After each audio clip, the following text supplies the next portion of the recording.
Hello guys, welcome to our YouTube channel, and today we are going to learn how to start a streak on Snapchat. So let's get started. So if you want to start a streak on Snapchat, then what you can do is follow some easy steps.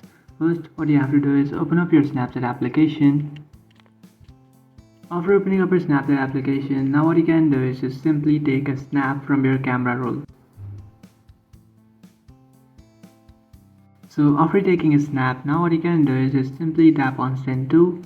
And after tapping on send to, now you have to select a person that you would like to send your snap to. So for example, I'll just select this person and then tap on send. And after sending it, now what will happen is, if that person sends you back the snap, then you will both start a streak. So the person should also send you back a snap. And from now on, you both have to send snaps each and every day, and by doing that, you will maintain your streak. And the day you will stop sending snaps to each other, the streak will be broken. So what you have to do is just send snaps to each other every single day, and that will keep your streak. So that's it guys, this is how to start a streak on Snapchat in 2024. If you find this video helpful, don't forget to like and subscribe to our channel. If you have any doubts, feel free to comment below. Thanks for watching.